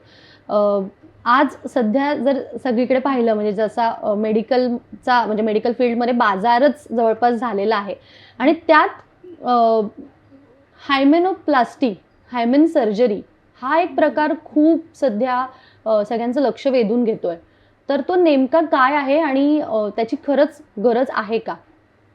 हो ना. म्हणजे मला लाज वाटते कधी कधी की आम्ही मेडिकल फील्डमधले लोक हे प्रकार करतोय. म्हणजे जसं मी बोलत होते की पुरुषसत्ताक व्यवस्था, तर व्यवस्था आपण जेव्हा म्हणतो तेव्हा ती सगळ्याच क्षेत्रामध्ये उतरते. म्हणून आपण त्याला व्यवस्था म्हणजे की काहीतरी ती सार्वत्रिक आहे ती गोष्ट. तर ती मेडिकल फील्डमध्ये पण आमच्या खूप पुरुषसत्ताकता आहे. मी जसं कादंबरीत पण लिहिलंय की सुरुवातीला स्त्रियांना प्रवेश नव्हता मेडिकल फील्डमध्ये. तर ऍक्च्युली हायमेन असा तो प्रकार जो आहे तर ते एक साधं टिश्यू असतं आणि कौमार्य हे एक ऍक्च्युली मिथक आहे. म्हणजे ती काही अशी बायोलॉजिकल गोष्ट नाहीये. बऱ्याचदा ते इलॅस्टिक असतं हायमेन आणि बऱ्याचदा ते असं काही नाहीये की ते म्हणजे आपल्याकडे समाजात असं आहे की काही ते जसं सील असतं, म्हणजे ते सीलची पण भाषा बोलली जाते आणि ते ब्रेक होतं. खूप कॉमनली वापरतो आणि पहिल्या संभोगाने ते ब्रेक होतं आणि रक्त येतं. इतकं म्हणजे ते डोक्यात भरलंय आणि ऍक्च्युली खूप चुकीची कन्सेप्ट आहे. ऍक्च्युली खरंच जर तिथं सील असतं मग मुलीला पिरियड्स नसते आले. तो भाग ओपन असतो, ती योनी मार्ग जो आहे तो ओपन असतो, त्याच्यामुळे रक्त येतं पाळीचं ना. ते पाळीचं रक्त येतं याचा अर्थ सील नाहीये. पण हे इतकं डोक्यात कचरा भरलाय लोकांच्या आपल्या. आणि ऍक्च्युली उलट जिचा योनी मार्ग बंद असतो ना, खरंच जर तसा पूर्ण पडदा असतो तर तिचे पिरियड आतमध्ये साठतात. म्हणजे तो एक वेगळा आजार आहे आणि मग आम्हाला चिरा देऊन ते तो योनी मार्ग ओपन करावा लागतो. म्हणजे ब्लेडने आम्ही ओपन करतो, मग सगळं ते ब्लड बाहेर काढतो. त्याच्यामुळे ते जी कन्सेप्ट आहे ती खूप चुकीची आहे. आणि मग मी कादंबरीत पण मांडली की कौमार्य हे कसं मेंदूत आहे आपल्या, ते स्त्रीच्या योनीत नाहीये. आणि ही जी चुकीची कन्सेप्ट आहे ही खरं तर मेडिकल सायन्सचं काम आहे. म्हणजे आपण विज्ञान हे याच्यासाठी म्हणतो की ते समाजाला पुढे नेतं, समाजात चुकीच्या समजुती दूर करतं. तर मेडिकल सायन्सची पण जबाबदारी आहे की समाजाच्या चुकीच्या समजुती ब्रेक केल्या पाहिजेत. पण आता असं होतंय की ते पुरुष प्रधान त्या समाजातली ती मेडिकल सायन्स मध्ये पण घुसली आहे. त्याच्यामुळे ती काय करते मग की जे कौमार्य मेंदूत आहे ती स्त्रीच्या योनी मार्गात घालतायत ते. म्हणजे मला जबरदस्तीने त्यांनी तो हायमेनोप्लास्टी सुरू केलाय की जिचं कौमार्य गेलं असेल आम्ही पुन्हा हायमेन शिवून देतो. पण हा अगदीच चुकीचा प्रकार आहे. म्हणजे जे मिथक तुम्ही ब्रेक केलं पाहिजे, जी गैरसमजूत आहे ती तोडली पाहिजे, ते जर तुम्ही पुन्हा सर्जिकल मार्गाने आणताय तर म्हणजे हे तर खूपच मोठी दांभिकता आहे. आणि माझी इच्छा आहे ते कुठेतरी बंद झालं पाहिजे. पण शेवटी समाजाची पण ही जबाबदारी वाटते. शहरी भागात म्हणजे जास्त दिसतंय की जसं तुम्ही आता छत्तीसगडमध्ये तुम्ही बरंच काम केलं, आदिवासी भागांमध्ये काम केलं आणि आदिवासी म्हणजे ते तर अगदीच प्रवाहाच्या पलीकडे असणारे असा समाज आहे. तर तिथे ही गोष्ट कितपत जाणवली? म्हणजे ते खरं तर शिक्षित आहेत की आपण शिक्षित होत काय? हो ना. आदिवासी भागात इतका मोकळेपणा आहे आणि खूप स्टिग्मा नाहीये त्यांच्याकडे, शेम वगैरे अशा गोष्टी नाहीयेत. म्हणजे एखाद्या स्त्रीचा नवरा मेला तर ती लगेच दुसरं लग्न करून मोकळी होते. तिथं काही लगेच तिला विधवा म्हणून जसं आपल्याकडे करतात महाराष्ट्रामध्ये तसं नाहीये. म्हणजे मी छत्तीसगडमध्ये काम करताना मी खूप मोकळी झाले मनानी आणि त्या स्त्रियांकडे बघून माझे पण खूप स्टिग्मा ब्रेक झाले आणि माझ्यात पण बंडखोरपणा आला. म्हणजे नदीवर पण त्या बायका आंघोळ जातात ना, त्या सगळ्या कपडे काढून आंघोळ करतात आणि तिथून जर आदिवासी पुरुष जात असेल शेजारून तर तो बिलकुल स्टेअर करत नाही, कोणी त्यांची छेडछाड काढत नाही. तर ते तिथले स्त्री पुरुष खूप असं मोकळेपणाने आयुष्य जगतात कारण ते निसर्गाच्या सोबत आहेत. अजून आपल्यासारखी संकुचित मानसिकता घुसली नाहीये त्यांच्या मेंदूमध्ये. फ्री आहे तिथे, निसर्गाजवळ आहेत आणि खोट्या समजुती नाहीये त्यांच्यामध्ये. फार अंधश्रद्धा वगैरे आहेत ते मी म्हणत नाही, पण स्त्री पुरुष संबंध खूप मोकळे आहेत. पण तेच मी जेव्हा शहरी भागात बघते तर बऱ्याचदा असं होतं की स्टेटस असतं काहीतरी किंवा घराण्याची इज्जत, त्या सगळ्याचं इतकं प्रेशर असतं त्या स्त्रीवर आणि त्या सगळ्या ओझं तिच्या शरीरावर टाकलेलं असतं. म्हणजे एखाद्या घराण्याची इज्जत म्हणजे जसं बलात्कार होतो एखादीवर तर लगेच म्हणतात की घराण्याची इज्जत गेली तर ते बलात्काराने थोडीच जाणार ना. म्हणजे खरं तर आरोपीची इज्जत जायला पाहिजे की तो आरोपी आहे वगैरे. तर हे सगळं ते भीषण चक्र आहे आणि बऱ्याचदा शिकलेल्या लोकांमध्ये पण हे जास्त पाहायला मिळतं. तर हे कुठेतरी सगळं आपल्यालाच बदलावं लागणार आहे. तो हाच आपला सगळा संघर्ष आहे. ही जी संकुचित किंवा असंकुचित ही विचारसरणी आणि त्याच्यामधला हा सगळा झगडा जो आहे तो मला असं वाटतं तुम्हाला लेखन करताना खूप जास्त जाणवला असेल. कारण विहिरीची मुलगी या पुस्तकामध्ये काही बोल्ड फोटोज सुद्धा आहेत. तर त्याच्यावर ते कसं चॅलेंज होतं तुमच्यासाठी? म्हणजे ते जेव्हा सगळ्यांसमोर आलं किंवा तुम्ही मांडलं तेव्हा? हो, जसं कव्हर पण आता आम्ही वेगळं डिझाईन केलेलं आणि थोडीशी मला पण प्रकाशित करायचं टेन्शन होतं की कसा रिस्पॉन्स मिळतोय, की भलगर वाटू शकेल का. मग आम्ही काही लोकांना दाखवलं पण होतं. तर काहींनी चांगला फीडबॅक दिला, काही लोक म्हणे असं कसं तू छापते आणि हे तर बिलकुलच आवडणार नाही लोकांना. किती जणांनी घेतलं ते मुखपृष्ठ? फारच कमी, म्हणजे प्रकाशित व्हायच्या आधी फारच कमी लोकांनी. बऱ्याच लोकांनी तर म्हटलं हे अभिरुचीच्या विरोधात आहे, असं काही बोल्डपणा कामाचा नसतो वगैरे. पण मी थोडासा हट्ट करून छापलं आणि छापल्यावर असं झालं मी जेव्हा सोशल मीडियावर रिलीज केलं लोकांचे इतके छान रिस्पॉन्स मिळायला लागले. म्हणजे जे वाचक असतात ते खूप हुशार असतात, सुजाण असतात, वाचक नाहीत फसत. आणि वाचकांना मला एक लक्षात आलं एवढ्या दिवसात की वाचकांना कळतं तुम्ही काय इंटेन्शननी लिहिलंय आणि तुमच्या शब्दांवरून कळतं वाचकांना. त्यामुळे वाचकांचा खूपच चांगला रिस्पॉन्स मिळाला. त्याच्यामुळे जे विरोध करणारे होते ते आपोआप शांत झाले नंतर. त्याच्यामुळे मला तरी असं वाटतं की माझं लेखन सगळं वाचकांमुळे तगून आहे, वाचकांचा सपोर्ट आहे. तर त्याच्यामुळे मी पण हिंमत करू शकते की असं काही नवं प्रकाशित करायची. आणि याच्यावर मला विचारायचं की स्त्रियांची वेगळी काय रिॲक्शन असते? कारण कसं आहे थोडंसं वल्गर आणि तथ्य याच्यामधला जोपर्यंत फरक कळत नाही तोपर्यंत लिखाण अशा प्रकारचं कळू शकत नाही. तर स्त्रियांची काय नेमकी रिॲक्शन होती? म्हणजे काही टिपिकल स्त्रियांनी मला फार त्रास दिला की हे घाणेरडं आहे, अश्लील आहे आणि ते जे शरीर म्हणजे कव्हरवर स्त्रीचे काही पार्ट दिसत आहेत तर असं छापायची गरज नव्हती, सूचकपणे छापाव वगैरे. आणि खरं सांगू का, मला आता राग यायचा बंद झालाय. मला अशी दया आली त्या स्त्रियांची की तुम्हाला जर तुमचं शरीर कळत नसेल, तुम्हाला जर तुमच्या शरीराचा सन्मान वाटत नसेल तर म्हणजे तुम्ही यार काय म्हणजे स्वतःकडे कसं पाहताय तुम्ही. म्हणजे मला तर असं वाटायला लागले की आजकाल हा सगळा आरसा आहे, माझं लेखन असेल, कादंबरी असेल आणि त्या आरशामध्ये तुम्ही तुमचेच चेहरे पाहताय. तर मी तर लिहून मोकळी झाले, आता त्या आरशामध्ये पाहून तुम्हाला काय दिसतं ही तुमची जबाबदारी आहे. तर अशा बऱ्याच गोष्टी झाल्या. ट्रोल बऱ्याच लोकांनी केलं की काहीतरी घाणेरडंच आहे वगैरे. सुरुवातीला मला त्रास व्हायचा कारण मी नवीन लेखक होते, तर सुरुवातीला ट्रोलिंगचा त्रास झाला. पण वाचकांच्या नंतर खूप रिस्पॉन्स लागले, मेल करायला लागल्या मुली मला की ही मीराची कथा आम्हाला आमची कथा वाटते. एक 3 बहिणींचा मला मेल आलता की त्या तिघींनी आळीपाळीनी वाचलं आणि त्या रडल्या मिळून. आणि त्या म्हटलं की पहिल्यांदा कोणीतरी प्रेमाबद्दल खरं खुरं लिहिलंय की प्रेम कसं असतं वास्तवामध्ये. आणि ते साहित्यात काहीतरी वेगळं प्रेम असतं ना, फॉर आणि काहीतरी त्याग बीग वगैरे. पण नॉर्मल वास्तवातलं प्रेम वेगळं असतं ना, त्याला खूप छट्टा असतात. तर त्या मुलींचे तसे मेल आले की हे आम्हाला वास्तवातलं वाटते. आणखीन एक मुलगी आहे, तिला स्वतःबद्दल खूप न्यूनगंड होता. तर ती म्हणाली ही माझी पहिली कादंबरी आयुष्यातली वाचलेली, की मी ह्याच्या आधी कधीच पुस्तकं पूर्ण वाचायचे नाही, हे माझं मी पूर्ण वाचलं. सुरुवात ह्या कादंबरीने झाली. आणि ती म्हणाली की आता पण मला जेव्हा जेव्हा निगेटिव्ह फिलिंग येतं ते मी कादंबरी काढून वाचते. तर माझ्यासाठी ही खूपच मोठी गोष्ट आहे. हा, आणखीन एक कॉमेंट मला सांगायला आवडेल की पाळीचं पॉलिटिक्स पुस्तक आहे आणि थोडंसं मी ते कडक लिहिलंय. कडक म्हणजे हेच असं लिहिलंय. तर एका पुरुषी माणसाचा फीडबॅक आला, म्हणजे माझ्या मित्रांनी त्याला वाचायला दिलं की त्याला माहित होतं की हा खूपच पुरुषी वृत्तीचा आपण देऊ. तर त्या व्यक्तीने सांगितलं की या पुस्तकाने माझ्या बायकोकडे बघण्याचा दृष्टिकोन बदलला. आणि माझ्यासाठी हे खूप मोठं, म्हणजे माझ्यासाठी अवॉर्डच्या पुढची गोष्ट आहे की मला हेच करायचं ना, म्हणजे माझं लेखन यासाठीच मी लिहिते की थोडंफार तरी समाजात काहीतरी बदल घडावा. तर अशा कॉमेंट मिळाल्या की मग मला खूप हुरूप येतो. मग मला ट्रोलिंग्स वगैरे काही दुःख होत नाही. करेक्ट. एक लेखिका म्हणून आपला हेतू साध्य होणं याच्यापेक्षा मोठं समाधान काहीच नाहीये. आणखीन एक या पुस्तकामध्ये एक उल्लेख आहे कादंबरीमध्ये की फिमेल जेनायटल म्युटिलेशन. तर ते नेमकं काय आहे आणि त्याचं वास्तव काय आहे नेमकं? या प्रश्नाचं उत्तर मॅम देणारच आहेत, पण त्याआधी या अशा वेगवेगळ्या विषयांवरच्या गप्पा जर ऐकायच्या असतील, मार्गदर्शन ऐकून घ्यायचं असेल किंवा सेन्सिबलचे नाटक फॅक्टरीचे एपिसोड्स, बुकमीचे एपिसोड्स पाहायचे असतील तर सेन्सिबल मीडिया प्रोडक्शनला लाईक, कमेंट आणि सबस्क्राईब करायला विसरू नका. चला तर मग सुरू करूया. फिमेल जेनायटल म्युटिलेशन किंवा हिंदीमध्ये खतना पण म्हणतात त्याला. म्हणजे शब्दशः अर्थ म्हटलं तर स्त्रीचे जी बाह्य जननेंद्रिय आहेत ती कापून टाकणं. आणि लहानपणीच करतात ते, ॲनेस्थेशिया न देता ते कापतात.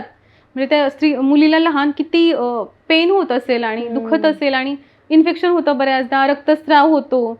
आणि नंतर पुढे जाऊन त्या स्त्रीला मग लैंगिक सुख मिळत नाही, कारण जो क्लिटोरिस हा अवयव आहे लैंगिक सुखाचा तो कापला जातो. मग ऑब्व्हियसली तिला नंतर लैंगिक संबंधात आनंद मिळणार नाही किंवा डिलिव्हरीच्या वेळेस तिला काही त्रास होऊ शकतो. तर हे खूप भयानक. मला असं वाटायचं की आफ्रिकेत वगैरे कुठेतरी होतं, लांबच्या देशात होतं असा माझा समज होता. मग मध्ये कोरोनाच्या पिरियडच्या वेळेस मी काही डॉक्युमेंटरी पाहिली, बीबीसीची डॉक्युमेंटरी आहे की ते मुंबईत पण होतं.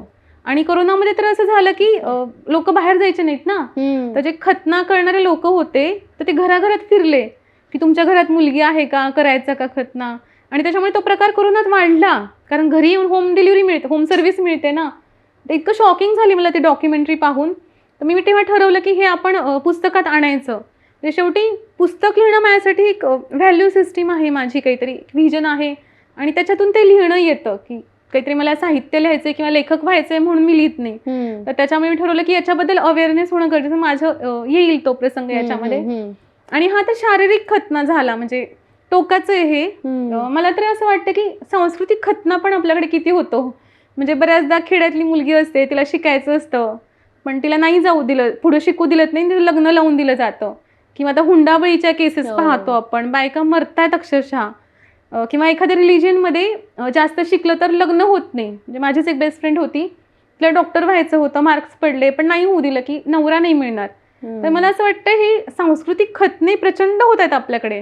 त्याच्यामुळे आपण केवळ शारीरिक खतनं तर एक म्हणजे एक सिम्बॉल आहेच, पण ते आपण आपल्या मुलींसोबत कुठल्या रूपात करतोय हे प्रत्येक आई बापाने थोडं पाहिलं पाहिजे की आपण पण तसं काही करतोय का.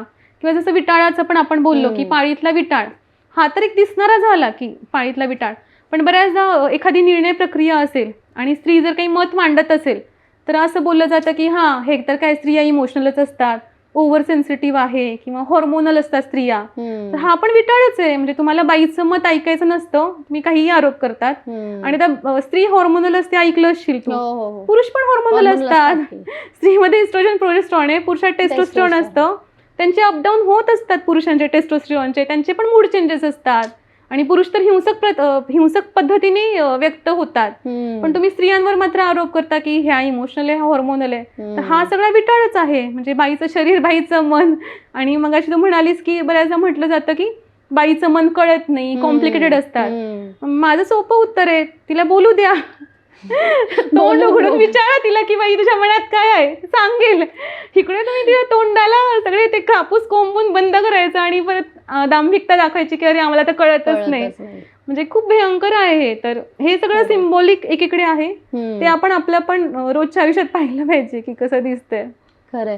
आणि या विरुद्ध जर कोणी आवाज उठवला किंवा आपला आनंद कशात आहे हे सांगितलं तर ते तेवढं एक्झॅक्टली मग अशी तू म्हटली तसं मग एकांगी म्हटलं जातं. म्हणजे आता मी या गोष्टींविरोधात बोलते तर हा ऐश्वर्याला ह्याच विषयावर लिहायचंय, तो एकांगीच आहे असं माझ्यावर आरोप होतात. काही मित्र तर असे पण म्हटलेत मला की हे सगळं तुझं संपेल आणि नंतर तू वेगळं काहीतरी लिहिशील आयुष्याबद्दल, तेव्हा तू खरी लेखक होशील. अच्छा. म्हटलं हे लिहिते ते काय आयुष्याबद्दल नाहीये आणि बाईचं शरीर महत्वाचं नाहीये, म्हणजे तुम्ही तुमची लेवल दाखवताय असं बोलून की. आणि मला त्रास झाला. तो एक मित्र मला जेव्हा म्हटला, मी बोलणं बंद केलं कारण मला असं झालं, तुला जर माझं लेखन कळत नसेल, तुला समजून पण घेत नाही कळत तर तू विचार मला ना की ऐश्वर्या तू का लिहिते, मी सांगेल. मग तुम्ही मैत्री कशी म्हणता, तर असं मला राग पण येतो. पुन्हा माझ्यावर आरोप होतात की तू जास्तच कट्टर आहे, जास्तच कर्कश आहे. मला असं होतं की नाही, आता मी तो संघर्षाची मी ती काय म्हणतात ते, आपण संघर्ष करायचा ठरवलाय तर तुम्हाला त्या संघर्षाला प्रामाणिक राहावं लागतं. कधी तुमचे लॉस होतात, कधी काही नुकसान होतं माझं, तर ठीक आहे म्हणजे, पण आपल्या संघर्षाला प्रामाणिक राहणं मला एवढंच वाटतं की माझ्या पिढीसोबत जे झालं ते येणाऱ्या पिढीसोबत होऊ नये. म्हणजे माझ्यासोबत जे लैंगिक अत्याचार झाले ते नव्या पिढीसोबत नको व्हायला, तर त्यासाठी हा सगळा आवाज उठवायचा आहे. खरंय. समजून न घेणं ही खूप मोठी खंत आहे आणि ती खंत मला असं वाटतं की आपल्या सगळ्यांना जितकी भासते तितकीच मला असं वाटतं LGBTQI या कम्युनिटीला खूप जास्त प्रमाणात भासते. म्हणजे अगदी डॉक्टरकडे गेल्यानंतरही डॉक्टर पहिल्यांदा आधी त्यांना जज करतात आणि मग नंतर उपचार आणि मग नंतर सगळं. तर मला असं वाटतं की डॉक्टरला आपल्याकडे एक देवाच्या रूपात पाहिलं जातं की तो आपल्याला ट्रीट करतो, आयुष्य वाढवतो. पण तरी एक सेफ स्पेस जी ह्या कम्युनिटीला त्यांच्याकडे मिळायला हवी आणि असे डॉक्टर्स निर्माण व्हायला हवेत का, असं वाटतं का? हो. एकतर डॉक्टरांना देव मानायची पद्धत आहे आपल्याकडे, त्याच्यामुळे खूप पॉवर डायनॅमिक्स बिल्ड झालंय. म्हणजे डॉक्टरकडे इतकी अनियंत्रित पॉवर झाली आहे आणि रुग्ण मग त्याच्यासमोर व्हल्नरेबल राहतात. तर त्याच्यामुळे फक्त LGBTQ तो तर आहेच मुद्दा खूप मोठा, पण नॉर्मल लोकांना किंवा स्त्रियांना पण सेफ अवकाश निर्माण होण्याची फार गरज आहे. की बऱ्याचदा स्त्रियांचे प्रश्न ऐकून नाही घेतले जात, की दुर्लक्ष केलं जातं, कमी महत्त्वाचे मानले जातात. तर हा पण एक खूप मोठा प्रश्न आहे आपल्या समाजासमोरचा.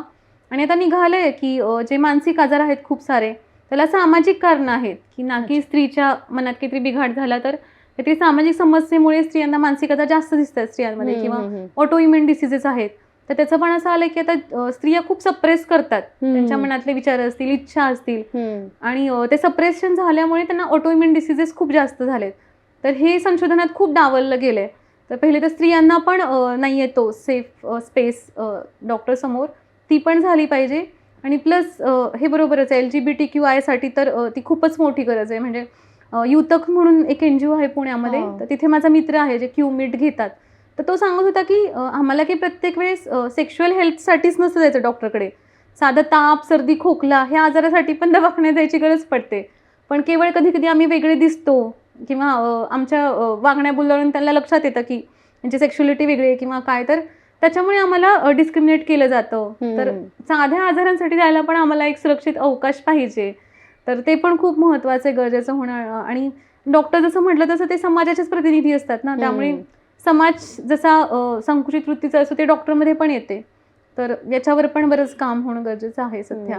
करेक्ट. म्हणजे जितकं विज्ञान आणखीन पुढे जात आहे तितकं मानसिक आरोग्याच्या दृष्टीने जर विज्ञान पुढे गेलं तर ते आणखीन जास्त सगळ्यांसाठी, समाजासाठी पूरक ठरू शकतं. बरोबर. आणखीन एक प्रश्न असा होता की म्हणजे स्त्रीची मासिक पाळी जोपर्यंत सुरू असते मेनोपॉज पर्यंत, तोपर्यंत तिला हृदयविकाराचा झटका किंवा धोका जो आहे तो कमी असतो. तर हे कितपत खरं आहे? हो, हे जसं इस्ट्रोजन, प्रोजेस्टेरॉन हॉर्मोन्स आहेत स्त्रीच्या शरीरामधले, तर ते एक प्रोटेक्टिव्ह असतात हार्टसाठी. तर जेव्हा मासिक पाळी थांबते तर बऱ्याच स्त्रियांना तो धोका वाढू शकतो. तर त्याच्यामुळे ती जी फेज आहे तेव्हा काउन्सिलिंग करणं खूप गरजेचं आहे. की मग एक तुमची लाईफस्टाईल बदलली पाहिजे, पोषक आहार घेतला पाहिजे, किंवा मग कॅल्शियमच्या गोळ्या वगैरे आहेत, जशी हाडांची पण झीज होऊ शकते, तर कॅल्शियम घेतलं पाहिजे. तर हे सगळं व्यवस्थित सल्ला देणं हे खूप महत्वाचं आहे की त्या फेजमध्ये कसं आरोग्य सांभाळायचं. आणखीन एक की बऱ्याचदा तरुण वयात गर्भपिशवी काढली जाते आणि त्याच्यामुळे मग जो मेनोपॉज 45व्या वर्षी स्त्रीला येतो तो बऱ्याचदा 30व्या वर्षीच येतो. तर त्यावेळेस पण हे खूप गरजेचं आहे की ते हॉर्मोन्स गरजेचे असतात स्त्रीला. आणि समाज असं पाहतो आणि इव्हन खूप सारे डॉक्टर पण की आता झाली ना मुलं तुमची, आता तर मुलं नकोय ना, फॅमिली कंप्लीट असा शब्द वापरतो आम्ही मेडिकल लँग्वेजमध्ये की फॅमिली कंप्लीट झाली, आता गर्भाशयाचं काम संपलं, मग थोडं जरी काही आजार झाला की त्या आजारावर उपचार करायच्या ऐवजी गर्भपिशवी काढून द्यायचा सल्ला दिला जातो. आणि हे ऑपरेशन सर्रास ऑल ओव्हर इंडिया होतात आणि हा खूप मोठा प्रश्न आहे. आणि त्याच्यामुळे काय होतं की जो 45व्या वर्षी येणारा त्रास आहे मेनोपॉज नंतरचा तो खूप कमी वयात होतो. तुम्ही गर्भपिशवी काढली, त्या ओव्हरीज पण बऱ्याचदा काढल्या जातात, तर त्याच्याबद्दल पण खूप जनजागृती होणं गरजेचं आहे की गर्भाशय काही फक्त मुलं होण्यासाठी नाहीये. पण स्त्रिया या सगळ्यासाठी तयार कशा होतात, म्हणजे त्यांना तयार कसं केलं जातं, काय गोष्टीचं? कारण एक पहिली गोष्ट तर ज्ञानच नाहीये की सर्वसाधारण समज आहे की गर्भाशय फक्त मुलं जन्माला घालायला. तर ओव्हरऑल आरोग्यामध्ये गर्भाशयाचा रोल आहे हे सांगितलं जात नाही. म्हणजे अज्ञानाचा फायदा घेतला जातो. आणि दुसरं भीती, की जसं पांढरं पाणी जातं तर खूप साऱ्या स्त्रियांना भीती वाटते की पांढरं पाणी जाऊन मला कॅन्सर होईल. पण तो कॅन्सर होऊ नये म्हणून मध्ये खूप साऱ्या स्टेप्स आहेत, वेगवेगळ्या तपासण्या आहेत, टेस्ट आहेत, तर त्यानेच सांगितलं जात. मग स्त्री जर घाबरलेली असेल तर काढायची का पिशवी, काढून देतो. तर एकतर अज्ञान आणि दुसरीकडे भीती, आणि ह्या दोन्हीचा फायदा घेऊन खूप पैसे कमवले जातात मार्केटमध्ये, त्याचाच हा एक भाग आहे. जसं की मी पाहते की एकीकडे शेम म्हणजे लाज हे करून ज्ञान द्यायचं नाही, अज्ञान निर्मिती करायची. आणि मग PCOD असेल, मेनोपॉज असेल, त्याच्यावर मार्केटने खूप महाग औषधं आणली आहेत आणि मग प्रॉफिट कमवायचं. तर असा तो भीतीचा फायदा मार्केट उचलतं. पण निसर्गात खरं तर गर्भाशय असणं आणि पिरियड्स येणं म्हणजे खरं तर we are blessed to have periods, म्हणजे सगळ्या स्त्रियांना हे खरं तर कळलं पाहिजे की तो विटाळ नसून आपल्या आरोग्यासाठी खरं तर ते खूप चांगली गोष्ट आहे. आणि फक्त मूल होण्यासाठी उपयोग नाहीये, जरी एखादीला मूल नको असेल तरी तिच्या आरोग्यात त्याचा सहभाग असतो गर्भाशयाचा.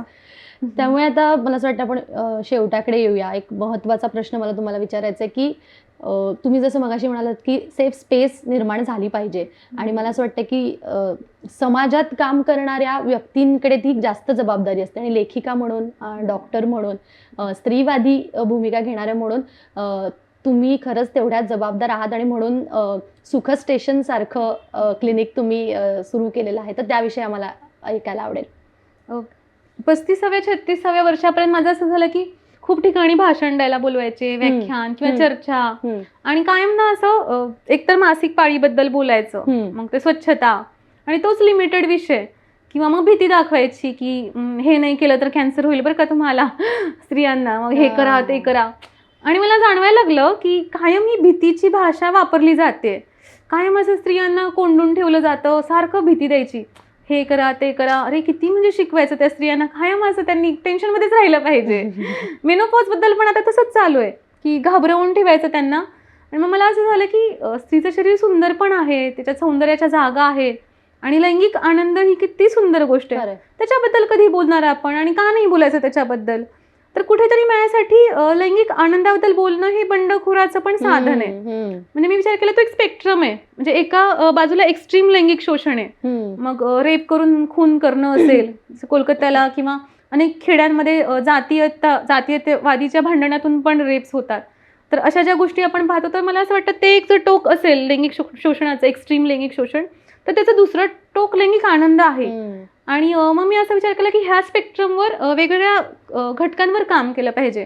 आणि मग स्वतःहून मी डिसिजन केलं की आता मी लैंगिक आनंदाबद्दल पण बोलायला सुरू करेल. ते स्त्रीला पण हे करते, स्त्रीला पण सामर्थ्य देते, आणि तिच्या जोडीदाराला पण सांगणं गरजेचं आहे की कसा तू तुझ्या जोडीदाराला आनंद देणार आहे, तू नात्यामध्ये कसा आनंद फुलवणार आहे. तर मला वाटतं ही माझ्यासाठी बंड करण्याचीच गोष्ट आहे की आनंदाबद्दल बोलणं. आपल्या संस्कृतीमध्ये जिथे कायम स्त्रियांना दमन करायला शिकवलं गेलंय. आणि दुसरं हे पण होतं की ऑलरेडी सेक्सॉलॉजिस्ट खूप आहेत मार्केटमध्ये, पण ते मगाशी बोलत असं ते पुरुषांसाठी जास्त औषधं वगैरे गोळ्या वगैरे असतात, क्वॅक्स पण भरपूर आहेत, ते अज्ञानाचा फायदा लुटून पैसे कमवणारे. आणि यामध्ये कुठेतरी मग स्त्रीचा आवाज ऐकून नाही घेतला जात. तर माझी इच्छा होती स्त्रियांसाठी की स्त्रियांना त्यांचं शरीर समजून सांगणे, काही प्रॉब्लेम असेल त्याच्यावर उपाय करणे. बऱ्याचदा असं होतं की लैंगिक शोषणाचा अनुभव असेल तरी सुद्धा स्त्री खुलत नाही संबंधांमध्ये, आणि मग त्यांच्या लग्नाच्या नात्यावर परिणाम होतो. किंवा आजकाल आपण पाहतो सेक्सलेस मॅरेजेस खूप कॉमन झालेत, म्हणजे काही गैरसमजामुळे नातंच संपलंय ते. आणि मला फार दया येते की जो खूप लैंगिक आनंद ही जी निखळ आनंदाची गोष्ट आहे, तुम्ही ते हरवलंय आणि तुम्ही निराश झालेले आहात. तर मला ह्या सगळ्या घटकांवर काम करायचं होतं की ह्या सगळ्या लोकांसाठी एक सुरक्षित जागा असणे आणि प्लस LGBTQI हा जो मोठा समूह आहे त्यांना पण माझ्याकडे येताना स्पेस मिळावी आणि त्यांना त्यांचे काही प्रॉब्लेम्स असेल तर ते बोलता यावेत. तर ही पण एक हे आहे. तर ही सुख स्टेशनची मुख्य संकल्पना आहे. मला असं वाटतं आपण जर डायलॉग सुरू केला, संवाद सुरू केला तर आपोआपच थोडा समाजामध्ये बदल घडायला सुरुवात होईल.